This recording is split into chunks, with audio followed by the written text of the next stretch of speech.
오늘의 제목은 그렇지 않은 줄을 누가 알겠느냐, 그렇지 않은 줄을 누가 알겠느냐라는 제목으로 은혜를 나누기를 원합니다. 이제 요나서의 꽃, 요나서의 하이라이트가 등장해요. 처음 1장부터 3장 지점까지의 여러 가지 과정들이 있었는데요, 오늘은 이 요나서의 꽃이 등장합니다. 바로 니느웨 바로 아수르의 수도, 원수의 원수, 적의 적, 니느웨에 무엇이 회개가 일어나요. 회개의 역사가 바로 오늘 장면에서 등장합니다. 또 친절하고 온유하고 상냥한 홍 목사가 또 전의 것을 한번 리뷰해 드릴게요. 다시 한번 살펴보면 이런 내용들이 있습니다.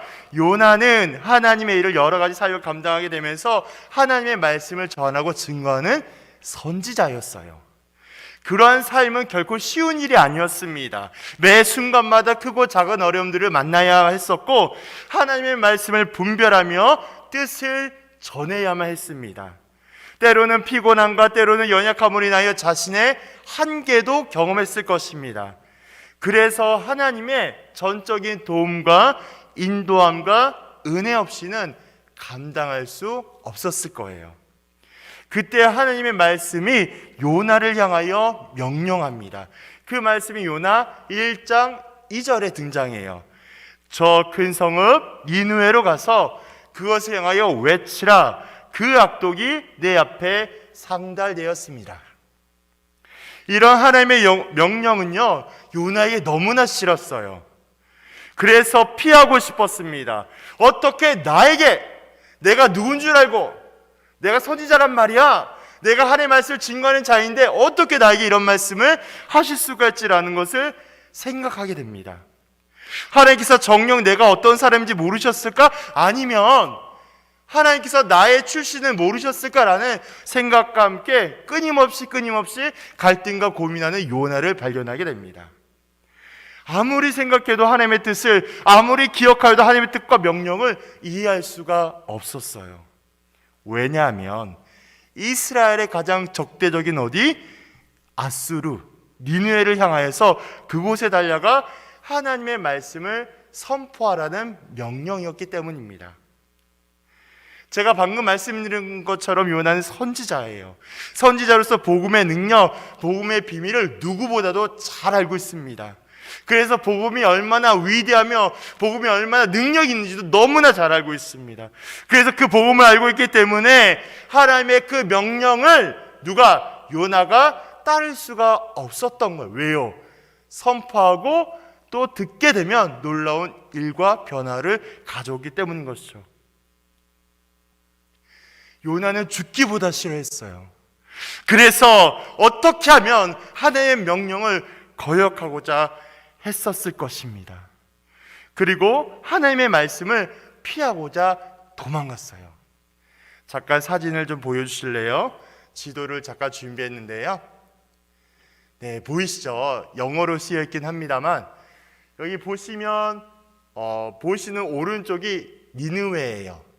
그리고 왼쪽 편 쭉 멀리 있는 데가 바로 다시스였어요.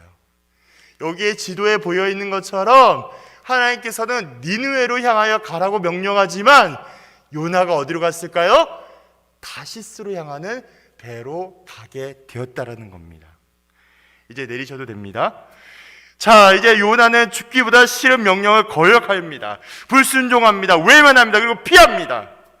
1장 3절에 보니까 여호와의 얼굴을 피하려고 하며 성경은 분명히 계시하고 있습니다. 선지자, 목회자, 전도자, 선포자, 누가 요나를 어떻게 이렇게 피하게 만들었습니까? 그리고 요나는 무엇을 향하여 이렇게 거부하고 있던 것입니까? 바로 복음의 선포의 명령을 피하고 있습니다. 이제까지 열심과 성실과 신실한 사역과 복음의 전파 사역을 감당했던 요나에게도 이렇게 어렵고 힘든 순간들을 만나게 되었던 것이죠. 한편으로는 요나가 조금은 이해가 가요. 왜냐하면 숱하게 여러 번 자신들의 민족을 말살하고 괴롭혔던 누가요? 아수르를 향하여서 이렇게 복음을 전하는 그 하나님의 말씀과 명령이 도무지 이해가 안 갔기 때문입니다. 모든 재산들을 억압하고 핍박하며 반복하여 괴롭혔던 아수르, 그 아수르의 핵심인 니느웨로 가서 생명력이 넘치는 복음을 전하라는 하나님의 명령을 도무지 아무리 생각해도 이게 이해가 되지 않았기 때문인 것이죠.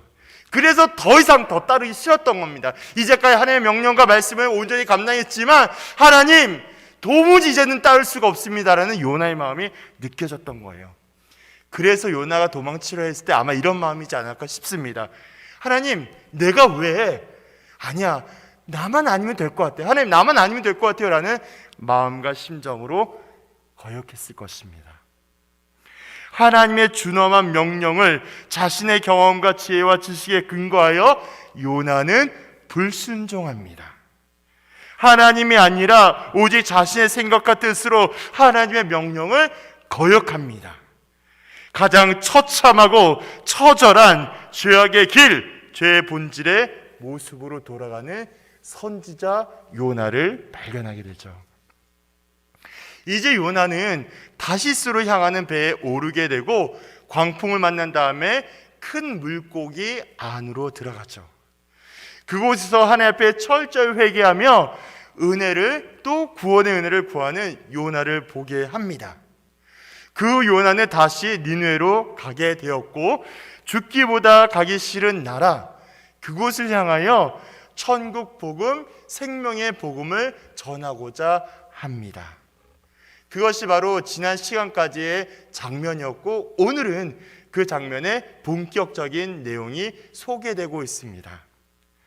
요나서 3장은 이러한 내용으로 구성되어 있는데요. PPT 좀 띄워주세요. 1절과 2절을 보니까 요나를 향한 하나님의 재소명, 두 번째 선교 명령이 이어집니다. 그 다음에 3절과 4절을 보니까 니느웨로 가는 길에 하나님의 심판, 경고의 메시지를 선포하게 하세요.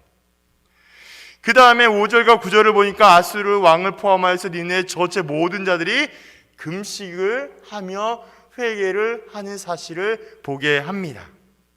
그리고 10절에는 하나님께서 니느웨의 회개가 참됨을 보시고 그들을 향하여 진노를 멈추시고 구원의 은혜를 주고 있습니다. 이게 요나서 3장의 핵심적인 내용이에요. 이 3장의 내용을 두 부류로 나누게 된다면 다음 페이지입니다. 네, 감사해요. 예, 맞습니다. 두 가지. 첫째는 요나의 재소명과 니느웨에 대한 심판, 1에서 4절. 두 번째는 니느웨의 회개와 구원의 내용이 5에서 10절입니다. 이렇게 요나서 3장은요, 이러한 회개와 구원의 메시지가 선포되고 있음을 보게 하죠. 그래서 오늘은 다시 첫 번째 모습으로 1에서 4절을 살펴보고자 합니다. 요나의 재소명과 니느웨에 대한 심판이에요. 하나님의 초자연적인 이적에 의하여 죽음의 위기 가운데 구원을 얻게 되는 요나는요, 다시 니느웨로 향하라는 복음의 전파 사명을 받게 됩니다. 요나가 소명을 하나님의 명령을 거절함으로 상실되었던 제사장의 직분을 다시 회복시켜 주면서 복음의 전파 사역과 사명을 허락해 주셨습니다. 이러한 하나님의 모습 가운데 선택하신 백성을 향한 하나님의 끊임없는 사랑을 엿볼 수 있게 됩니다. 어떠한 상황이 온다 할지라도 하나님의 구원의 계획은 변함이 없으며 하나님께서 계획하신 그때에 정확하게 이루고 있습니다. 이방인을 향한 놀라운 구원의 계획, 선택하신 이스라엘과 유대 민족을 위한 하나님이 아니라 온 열방, 온 세계를 향한 유대인과 이방인을 포함한 선택하신 모든 열방을 향한 구원의 은혜가 있음을 가장 분명하게 나타내고 있습니다.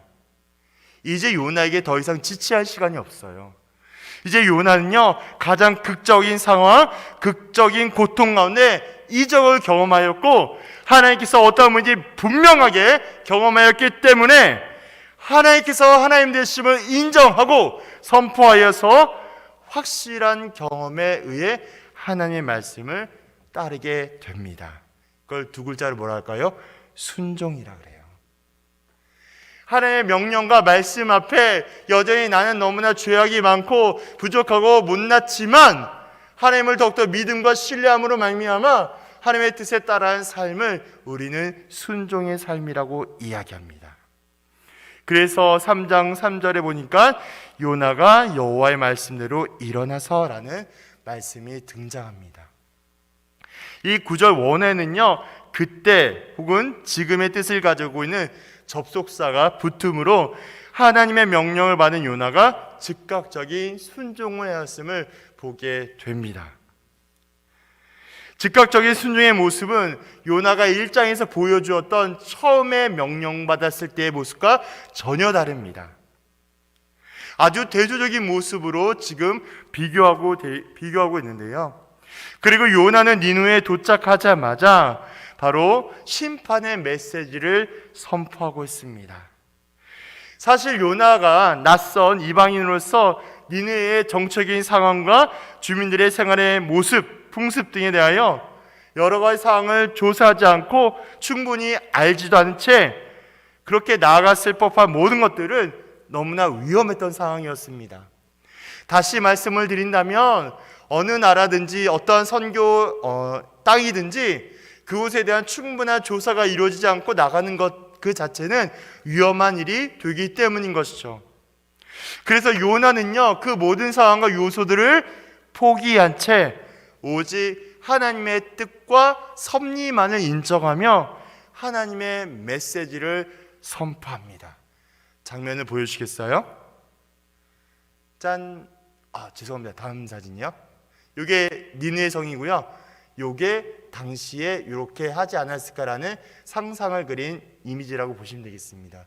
요나가 보시는 그림처럼 니느웨에 도착하여서 하나님의 구원의 심판의 메시지를 선포하고 있는 장면이라고 생각하시면 되겠습니다. 이제 넘어가서요. 요나의 메시지의 핵심은 이렇습니다. 40일이 지나면 니느웨가 무너지리라. 다시 한번요. 요나의 메시지의 핵심은 40일이 지나면 이 땅 니느웨가 무너지리라. 니느웨의 멸망을 선포하고 있는 심판의 메시지와 동시에 40일이라는 유예기간을 두어서 그 기간 동안에 진정한 회개가 있을 때 심판을 면하고 구원을 얻을 수 있다는 뜻이 함께 있습니다. 만약 심판의 메시지만 구원의 메시지가 없다고 한다면 40일 동안 기다려줄 이유가 없기 때문인 것이죠. 제가 우리 성도님들에게 강조하고 싶은 것이 바로 이런 거예요. 하나님께서는 당연히 공의의 하나님, 정의의 하나님, 하나님의 그러한 속성과 특징이 분명히 있습니다. 왜요? 하나님은 거룩하신 분이기 때문에 죄와 함께 할 수 없고 하나님께서는 거룩 그 자체이신 분이기 때문에 죄와 동의할 수 없는 분이십니다. 그러나 분명히 기억할 것은 하나님은 그 정의와 공의보다 사랑과 은혜가 충만한 분이어서 이들을 통해서 그들이 멸망당하고 사망당하여 죽는 것이 목적이 되는 것이 아니라 은혜와 사랑 가운데 다시 돌아오게 만드는 것, 그것이 하나님의 목표와 방향이기 때문에 그렇습니다. 준엄하고 공의로운 메시지 앞에서 철저히 자신의 죄악을 인정하고 하나님 앞에 진정 회개를 통할 때 구원의 은혜를 얻게 됩니다. 하나님의 방향과 목적과 목표가 여기에 있는 거예요. 그 메시지를 통해서 너 죽어라, 너 사망당해라, 너 멸망당해라, 이게 아니라 이 메시지를 통해 너의 연약함을 발견하고 다시 하나님 앞에 돌아오라는 거예요. 이렇게 하나님의 메시지가, 하나님의 공의로운 메시지가 선포됩니다. 메시지의 핵심은요, 죽음과 공포가 아니에요. 메시지의 핵심은요, 오직 회개와 은혜예요. 자신의 약함을 철저하게 인정하며 절대적인 은혜가 필요한 자임을 인정하고 고백하게 만드는 것입니다. 그래서 공의로운 하나님 앞에 그 어떤 것도 기준이 될 수가 없어요. 오직 하나님만이 공의와 정의가 되십니다.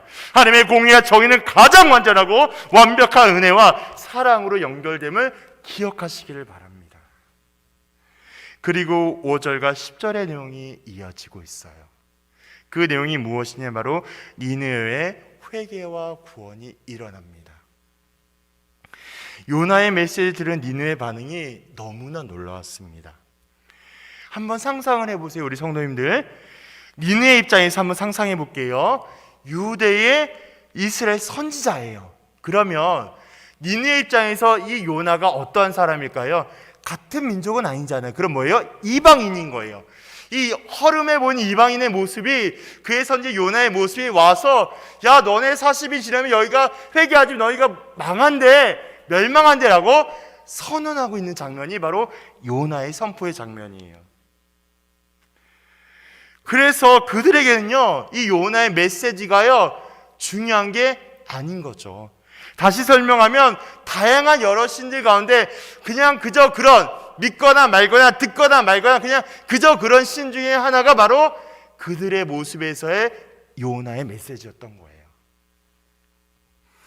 그래서 그런 메시지에 당연히 귀를 기울여 듣거나 생각하고 행동하지 않는 것이 어쩌면 너무나 당연한 겁니다. 그런데 놀라운 반전이 숨어 있어요. 어디에 숨어 있냐면 5절에 보니까 명확하게 등장하는데 제가 읽어드릴게요.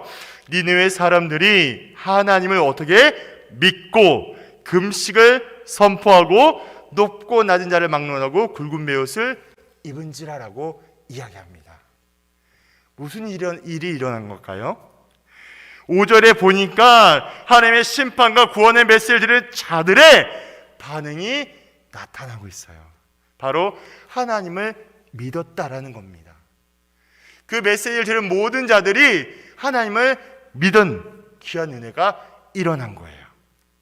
맞습니다. 이방인 아수르, 니느웨 이런 사람들에게 심판과 구원의 메시지를 들은 그들에게 믿음이 생겨난 거예요. 로마서 10장 17절 이런 말씀이 있습니다. 그러므로 믿음은 들음에서 나며 들음은 그리스도의 말씀으로 말미암느니라. 믿음의 근거는요, 다른 것에 있지 않습니다.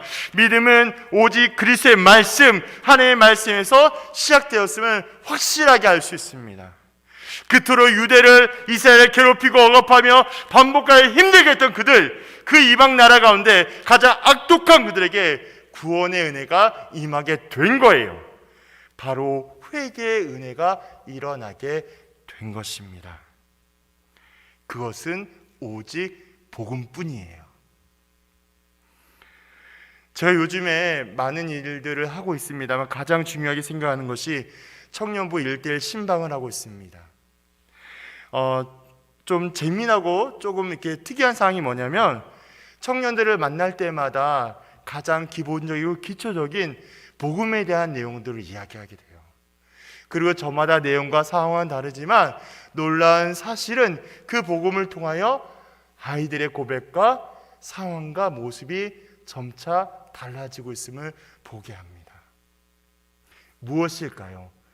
저 같은 사람들이 이게 목회자가 말해서 그것이 어떤 영향력이 가서 그것이 변화된 것이 중요한 게 아니라요, 영원히 변하지 않는 진리, 구원의 진리, 구원의 능력과 은혜가 되시는 그리스도의 말씀이 그 아이로 하여금 변화하게 만들고 있기 때문인 것입니다.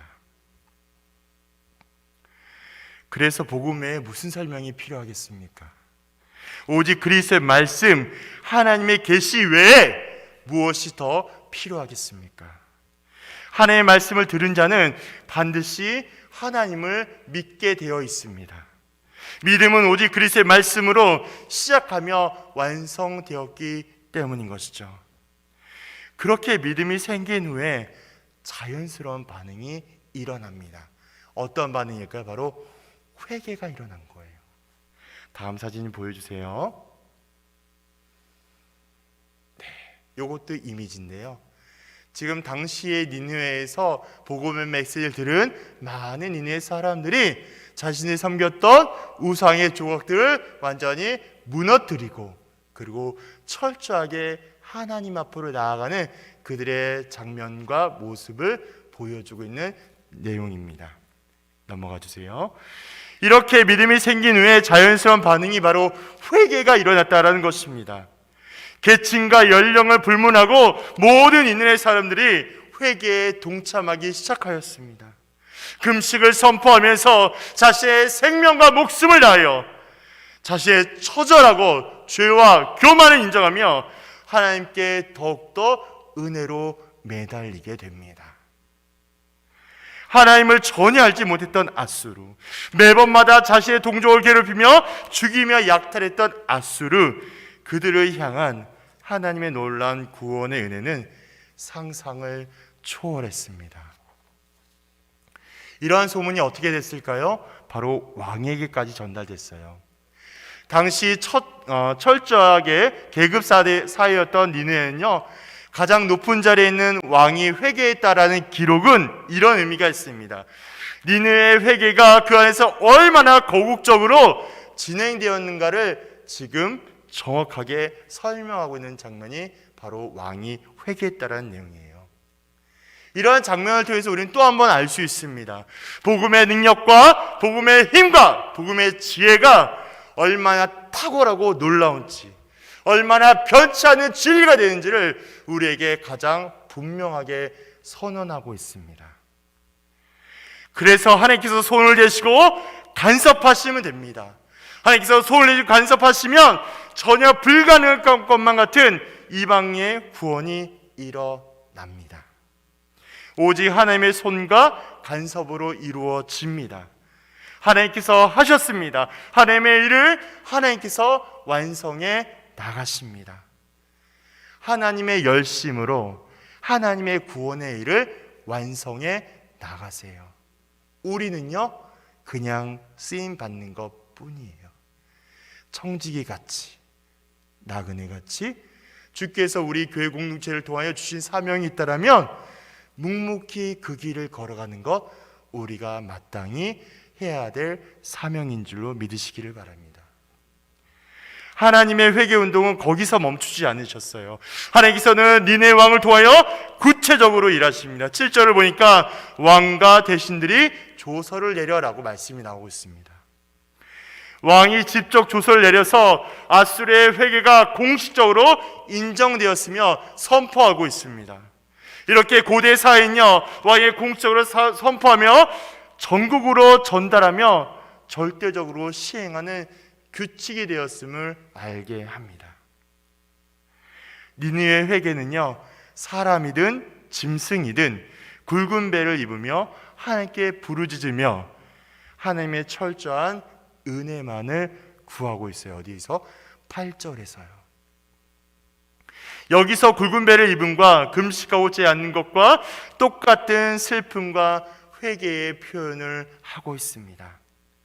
느네의 왕은 짐승에게도 굵은 배를 입히게 했는데 이것은요, 짐승들조차도 회개해야 할 정도로 온 국민이 한 마음으로 회개하지 않으면 안 된다라는 절박한 심정으로 호소하고 있음을 증명하는 거예요. 자신들의 죄가, 자신들의 악함이, 자신들의 교만함이 얼마나 하나님 앞에서 큰지를 보여주고 있습니다.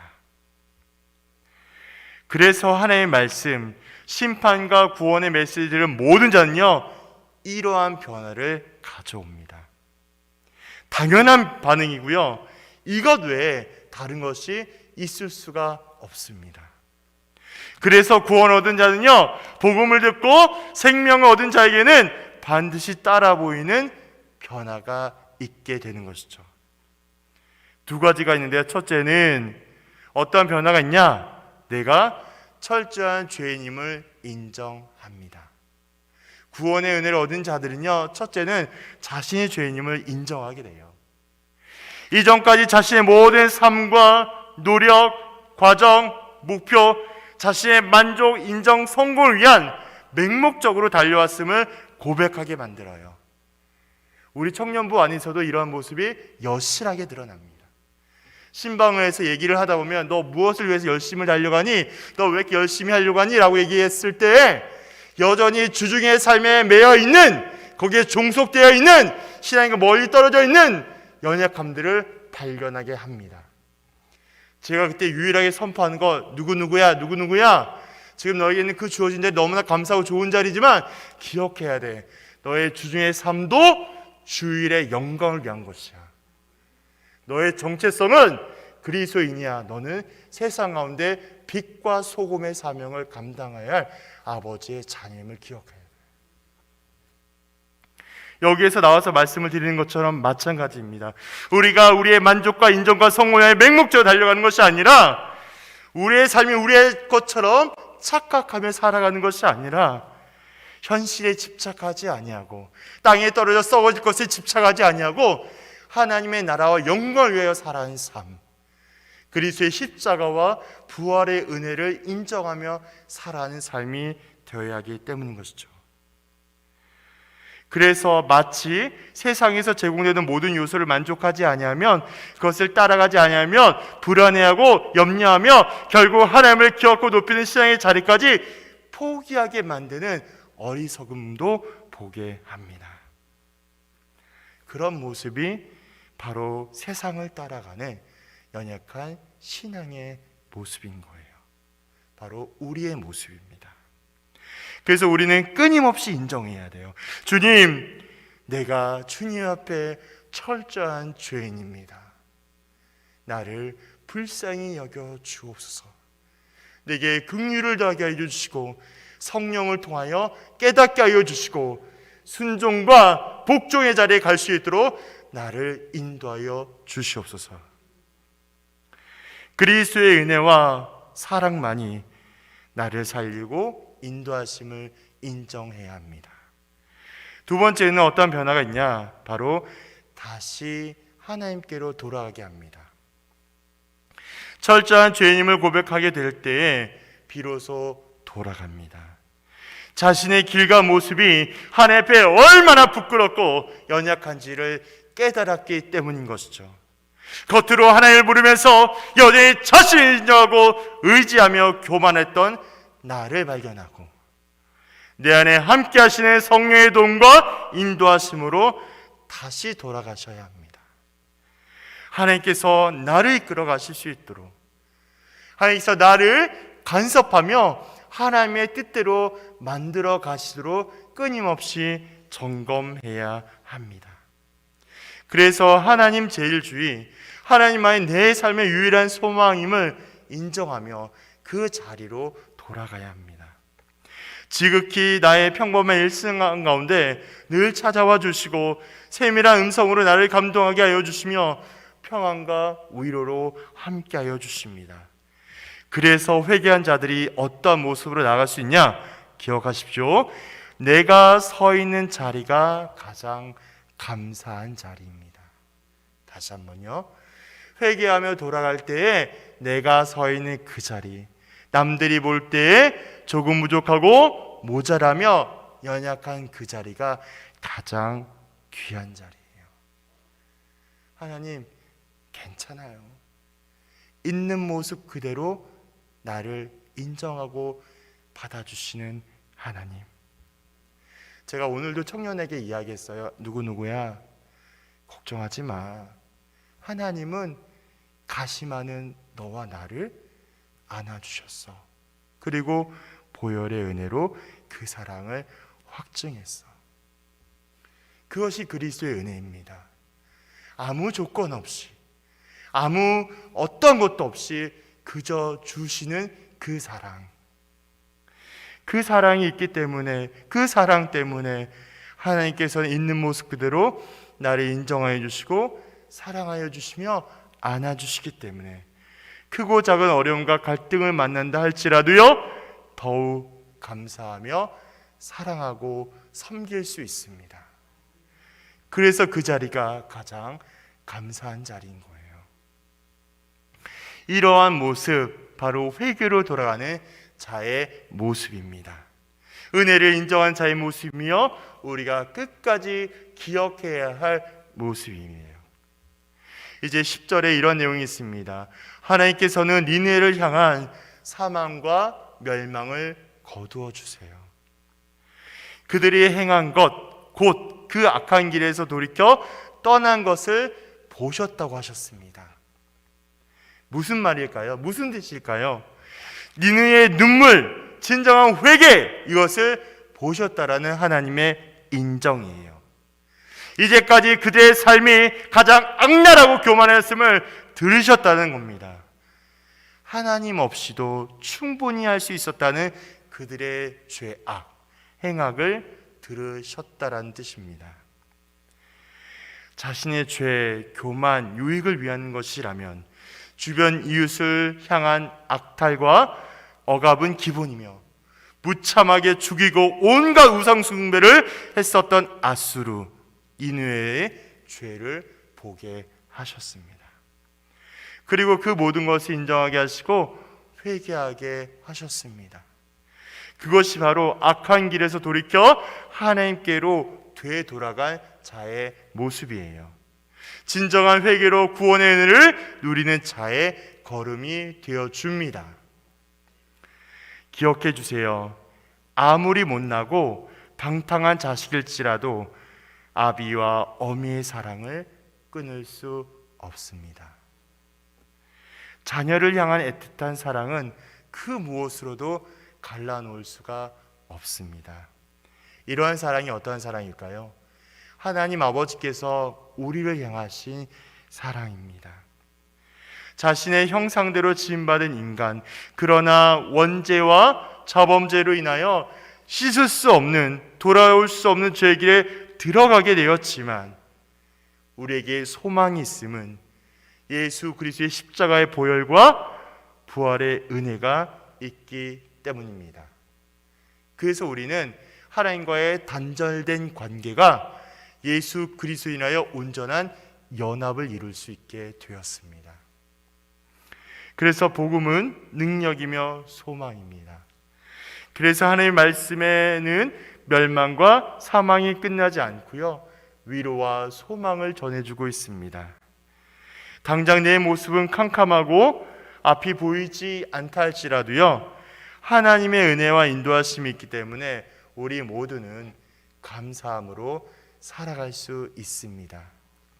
그래서 우리가 기억할 것은 그렇지 않는 모든 삶과 어려움이 있다 할지라도 더욱더 주님을 신뢰함으로 말미암아 하나님께 의지하며 나아갈 때 오늘의 삶이 감사함으로 바뀌고 내일의 삶이 걱정과 염려가 아니라 기대함으로 변화되는 은혜가 우리 가운데 충만하기를 예수 그리스도의 이름으로 축원드립니다. 기도하겠습니다. 아버지 하나님, 너무나 감사합니다. 우리 모두를 십자가로 구원하여 주시고 예수 보혈의 능력이 우리의 삶의 영원한 소망이 되게 인도하여 주옵소서. 주님, 오늘 요나서의 말씀을 통해 우리가 무엇을 깨닫기를 원하십니까? 성령께서 감동하게 하여 주시고 성령의 능력으로 깨달아지게 하여 주시고 하나님의 나라와 영광을 위하여 믿음으로 달려갈 수 있는 우리 모든 성도님들에게 복의 복을 더하여 주옵소서. 다시 한번 십자가의 은혜 가운데 거하게 하여 주시고 날마다 십자가를 묵상할 때마다 내가 죄인임을 인정하며 고백하게 하여 주시고 절대자 구원자 예수 그리스도만 인정하며 살아갈 수 있는 우리 모두가 되게 하여 주옵소서. 주님께 모든 것을 맡겨드리며 살아 역사하시고 부활하신 예수님의 이름으로 기도하옵나이다. 아멘.